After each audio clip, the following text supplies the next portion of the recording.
ಉಡುಪಿಯ ಶ್ರೀಕೃಷ್ಣ ಮಠದ ರಾಜಾಂಗಣದಲ್ಲಿ ಪರ್ಯಾಯ ಶ್ರೀ ಪುತ್ತಿಗೆ ಮಠದ ಆಶ್ರಯದಲ್ಲಿ ಶ್ರೀನಿವಾಸ ಉತ್ಸವ ಬಳಗ ಬೆಂಗಳೂರು ಇವರ ವತಿಯಿಂದ ಪರ್ಯಾಯ ಶ್ರೀ ಪುತ್ತಿಗೆ ಮಠದ ಶ್ರೀ ಸುಗುಣೇಂದ್ರ ತೀರ್ಥ ಶ್ರೀಪಾದರು, ಪುತ್ತಿಗೆ ಮಠದ ಕಿರಿಯ ಶ್ರೀಗಳಾದ ಶ್ರೀ ಸುಶೀಂದ್ರ ತೀರ್ಥ ಶ್ರೀಪಾದರು ಹಾಗೂ ನಾಗಾಲ್ಯಾಂಡ್ನ ರಾಜ್ಯಪಾಲರ ಉಪಸ್ಥಿತಿಯಲ್ಲಿ ಶ್ರೀನಿವಾಸ ಕಲ್ಯಾಣ ಕಾರ್ಯಕ್ರಮವು ಅತ್ಯಂತ ವೈಭವದಿಂದ ನಡೆಯಿತು.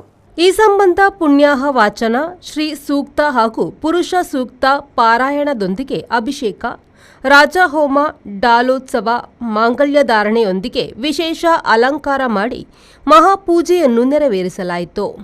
ಶ್ರೀನಿವಾಸ ಕಲ್ಯಾಣದ ನಿರೂಪಣೆಯನ್ನು ವಿದ್ವಾನ್ ಗೋಪಾಲಾಚಾರ್ಯ, ಸಂಗೀತ ಸೇವೆಯಲ್ಲಿ ರಾಯಚೂರಿನ ಶೇಷಗಿರಿ ದಾಸ್ ಹಾಗೂ ಬೆಂಗಳೂರಿನ ಶುಭಾ ಸಂತೋಷ್ ಹಾಗೂ ಶ್ರೀನಿವಾಸ ಉತ್ಸವ ಬಳಗದ ಸಂಸ್ಥಾಪಕ ಅಧ್ಯಕ್ಷ ಡಾ ವಾದಿರಾಜ ತಾಯಲ್ಲೂರು ಇವರ ನೇತೃತ್ವದಲ್ಲಿ ಶ್ರೀನಿವಾಸ ಕಲ್ಯಾಣ ಉತ್ಸವವು ಅತ್ಯಂತ ವೈಭವದಿಂದ ನಡೆಯಿತು.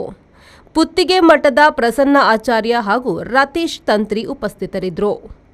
ಬ್ಯೂರೋ ರಿಪೋರ್ಟ್, ವಿ4 ನ್ಯೂಸ್, ಉಡುಪಿ.